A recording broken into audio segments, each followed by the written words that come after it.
Hello दर्शकों, आज मैं आपको जिस मूवी की कहानी बताने जा रही हूँ उसका नाम है एक हसीना थी। ये एक साइको थ्रिलर क्राइम मूवी है।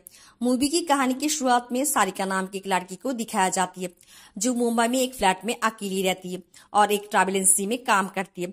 उसकी पड़ोसी एक शादीशुदा आदमी है जो सारिका को तंग करती है। सारिका इस बात पे काफी डिस्टर्ब है और उसकी पड़ोसी को वार्न करती है।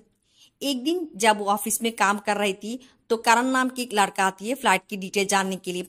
यहाँ पर करण आकर सारिका के साथ फ्लर्ट करना शुरू करती है और उसे लंच पर इनवाइट कर बैठती है।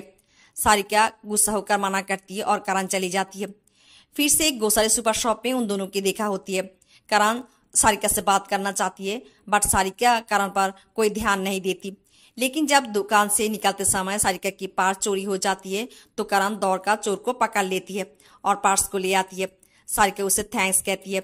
इस तरह दोनों की जान पहचान होती है। करण बहाना ढूंढती रहती है सारिका से मिलने के लिए और एक दिन जब वो सारिका के घर कॉफी पीने आती है तो करण सारिका से ये कह बैठती है कि उसे किस करना चाहती है। सारिका बहुत गुस्सा हो जाती है, उसे घर से निकाल देती है। करण सारिका को सॉरी बोलकर उसे मनाने की कोशिश करती रहती है और एक दिन जब सारिका देर रात ऑफिस से घर लौट रही थी तो कुछ गुंडे उसे सड़क पर मिलती है और उसके साथ कुछ बुरा करने की इशारा करती है। इसी बीच करण जो सारिका को मनाने के लिए सारिका के ऑफिस के बाहर इंतजार कर रही थी, करण आकर उसे बचाती है। सारिका करण को थैंक्स कहती है और दोनों के बीच फिर एक बार दोस्ती होती है। एक दिन करण सारिका को एक डायमंड की नेकलेस गिफ्ट करती है। सारिका मना कर देती है तो करण गुस्सा होती है और कहती है कि वो सारिका से प्यार करती है और उसे दिल से गिफ्ट दिया है और गिफ्ट को लेकर सारिका करण के प्यार को भी एक्सेप्ट कर लेती है। करण सारिका को बताती है कि वो शेयर मार्केट और एक्सपोर्ट इंपोर्ट की बिजनेस करती है। करण को अक्सर विदेश टूर पर बाहर जाना पड़ती है, इसलिए सारिका के टच में रहने के लिए वो उसे एक मोबाइल फोन भी गिफ्ट करती है और जैसे जैसे वो साथ में समय बिताती है दोनों बहुत करीब आ जाती है और दोनों कुछ खास पल एक साथ बिताती है। एक दिन करण विदेश से सारिका को फोन करती है और कहती है कि उसकी एक दोस्त हांगकांग जाने वाली है और नासिक से आ रही है और मुंबई में किसी को नहीं जानती। क्या वो कुछ घंटे के लिए सारिका के घर रुक सकती है? सारिका हाँ करती है। करण अपनी दोस्त अभिजीत को भेजती है लेकिन अभिजीत आकर चाय पीकर कहती है कि वो थोड़े देर के लिए बाहर जा रही है और वापस आकर सूटकेस लेकर एयरपोर्ट चली जाएगी। कुछ देर के बाद सारिका टीवी पर करण की दोस्त अभिजीत को देखती है। वो एक वांटेड क्रिमिनल है, उसके नाम प्रकाश छाय उर्फे मामा है। वो मुंबई में जुहू इलाका में एक बिजनेसमैन को मर्डर करने के लिए आया था और पुलिस के हाथों मारा गया। सारिका को कुछ समझ नहीं आती, वो डर जाती है। इसी बीच करण उसे फोन करती है। करण उसे पूछती है कि क्या उसकी दोस्त कुछ छोड़ गया है। सारिका कहती है कि एक सूटकेस। करण कहती है कि जितना जल्दी हो सके सूटकेस को घर से बाहर ले जाकर फेंक देने के लिए। वो अभी सारिका को बिस्तर से सब बता नहीं सकती, उसके ऊपर भरोसा रखने के लिए और करण के बारे में किसी को ना बताने के लिए, नहीं तो उसकी बिजनेस में बहुत लॉस होगी। सारिका सूटकेस को एक जगह फेंकने के लिए घर से बाहर निकलती है बट उसके दरवाजे के सामने पुलिस चली आती है और सारिका को अरेस्ट कर ले जाती है। उन्हें प्रकाश की पॉकेट में सारिका की एड्रेस मिला था। सूटकेस की तलाशी करने के बाद पुलिस को ये लगती है कि सारिका प्रकाश के साथ काम करती थी। पुलिस सारिका को पूछताछ शुरू करती है लेकिन सारिका सब कुछ नहीं बता पाती क्योंकि करण के नाम सामने चली आएगी। वो बस इतना बताती रहती है कि वो प्रकाश को नहीं जानती है। करण अपनी लॉयर कमलेश माथुर को सारिका से बात करने के लिए पुलिस स्टेशन भेजती है। माथुर सारिका को बताती है कि करण प्रकाश के साथ एक बिजनेस के सिलसिले में मिला था। करण को नहीं पता था कि प्रकाश एक गैंगस्टर है। माथुर सारिका से कहती है कि वो कोर्ट जाकर ये बताएगी कि उसकी एक दोस्त जो प्रकाश को अभिजीत नाम बोलकर उसके घर भेजा था। सारिका की दोस्त कहा था कि अभिजीत हांगकांग जाने वाली है, वो मुंबई में किसी को नहीं जानती है, इसलिए सारिका को रिक्वेस्ट किया था कि अभिजीत जो प्रकाश है उसे कुछ समय के लिए उसके घर बैठने देने के लिए। सारिका को प्रकाश के बारे में कुछ नहीं पता है।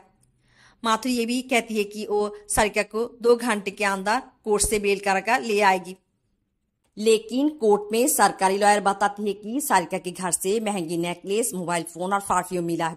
सारिका जितने पैसा कमाती है उससे ये सब नहीं खरीद सकती। सारिका के पास ये महंगी चीज इसलिए है क्योंकि वो प्रकाश की प्रेमिका नहीं तो राखेल थी और सारिका की पड़ोसी भी कहा कि प्रकाश उसके घर आता था। सारिका की ये पड़ोसी वो आदमी है जो सारिका को परेशान करती थी। दूसरी तरफ सारिका भी कोर्ट में करण के बारे में कुछ नहीं बोलती है और जज सारिका को 3 हफ्ते के लिए जेल भेज देती है। जेल जैसे सारिका के लिए एक नरक थी, क्योंकि वो सादी जिंदगी जीने वाली लड़की है और यहाँ आसपास के सभी लोग क्रिमिनल है। जेल में उसके साथ जो लड़की रहती है उसका नाम होती है डॉली, जिसने 4 खून किया है।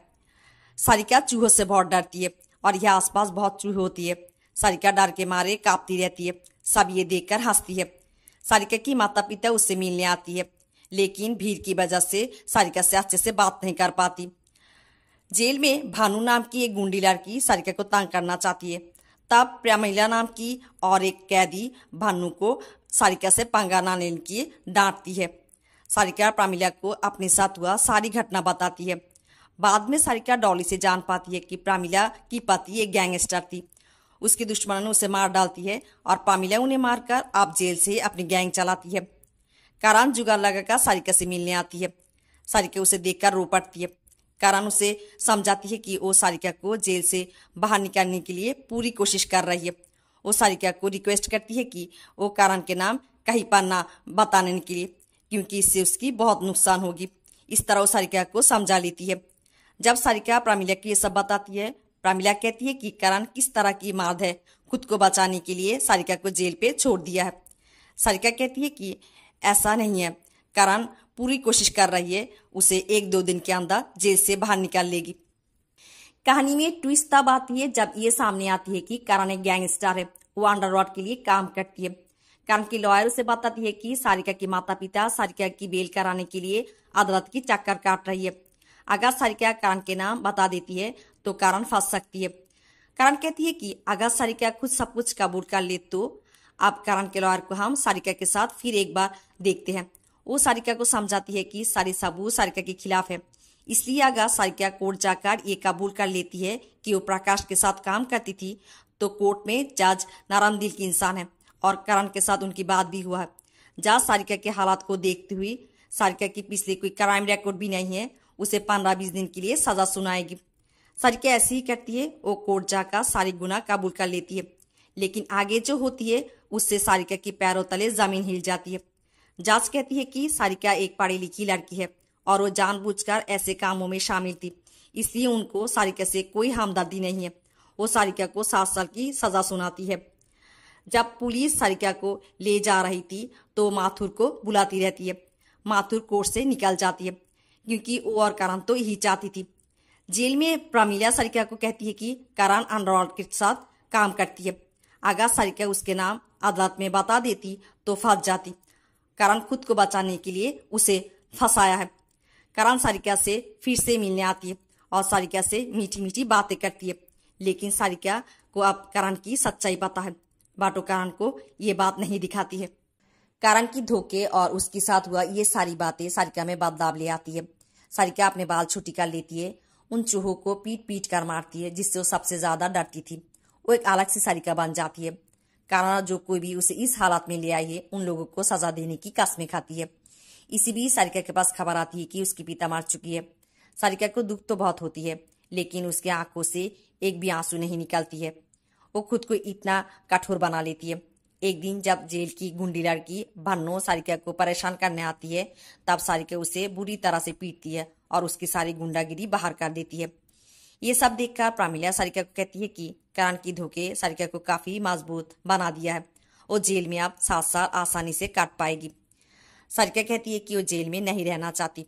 प्रेमिला को रिक्वेस्ट करती है उसे जेल से भागने में मदद करने के लिए। प्रेमिला पूछती है कि क्या वो करण को मार देगी। सारिका कहती है कि इतना आसानी से तो नहीं। सारिका जेल की किचन में आग लगाकर प्रेमिला की मदद से जेल से भाग जाती है और प्रेमिला के लोगों से पिस्तौल और पैसा जुगाड़ करती है। इसी बीच कमलेश करण को खबर देती है कि सारिका जेल से भाग गई है। करण इस बात को इतना सीरियसली नहीं लेती। हम देखते हैं कि सारिका कमलेश के पास पहुंचती है और उसे डंडे से मार मार कर ये पता लगाती है कि करण कहाँ पर है। अगले ही दिन पुलिस कमलेश को मारा हुआ पाती है। सारिका दिल्ली पहुंच जाती है क्योंकि करण दिल्ली में है।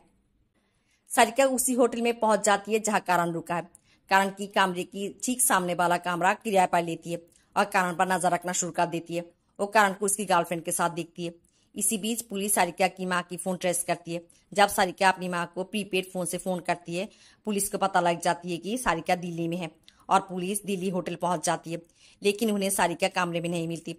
हम सारिका को एक नाइट क्लब में देखते हैं जहां वो करण की पीछा करती हुई आया है। क्लब से करण को संजीव नाम के एक अंडरवर्ल्ड के बॉस के आदमी उठाकर ले जाती है। संजीव ने करण को एक काम के लिए पैसा दिया था। करण ने अभी तक ये काम नहीं किया, इसलिए संजीव उसे धमकाती है और जल्दी से काम करने के लिए कहती है। सारिका करण की पीछा करती है, सब कुछ देख लेती है। अगले सीन में हम ये देखते हैं कि जब संजीव की आदमी बिल्लाल संजीव की रूम पर आती है और देखती है कि किसी ने संजीव को मार डाला है और संजीव जो 11 करोड़ रुपए गिन रहा था वो भी गायब है। और ये सब कुछ करती है सारिका और दूर जाकर पड़ती है करण पर।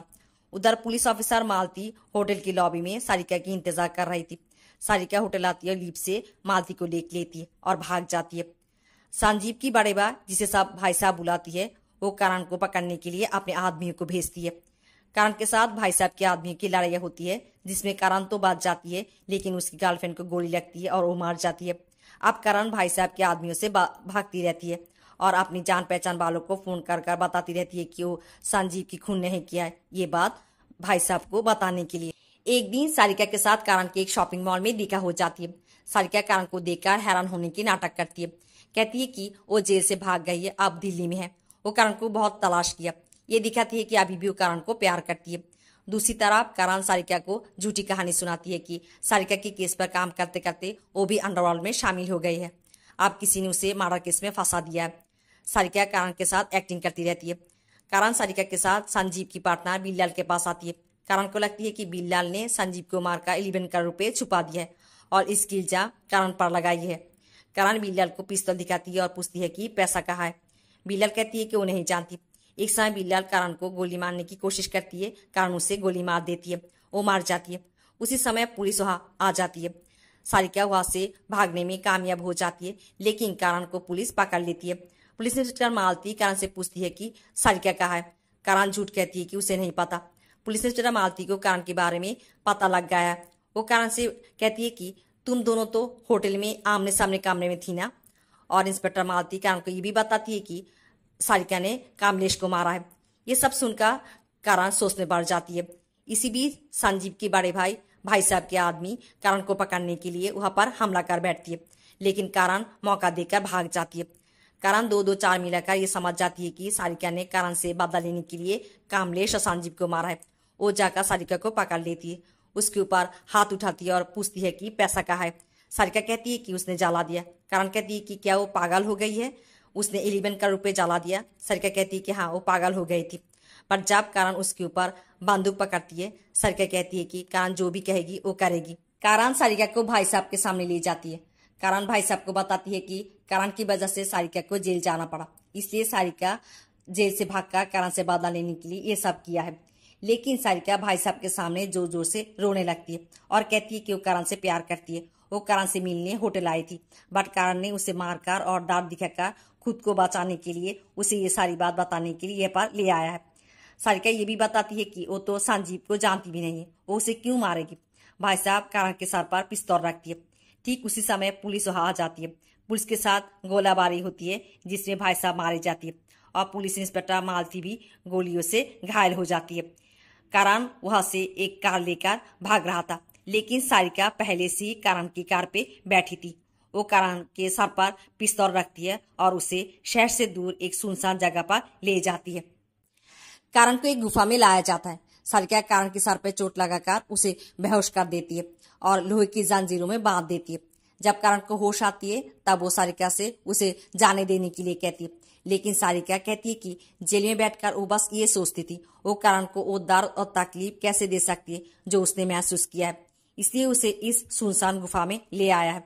ये कहकर सारिका गुफा से चली जाती है और हम देखते हैं कि जब अंधेरा होती है तो बहुत सारी चूहे गुफा में आ जाती है, जो करण को अपनी नाखून से खरोचने लगती है और करण चिल्लाती रहती है और इसी तरह करण की दर्दनाक मौत होती है।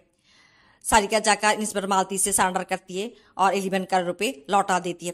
फिल्म की आखिरी सीन में दिखाया जाता है कि जेल में नए कैदी आती है और सारिका देखती रहती है।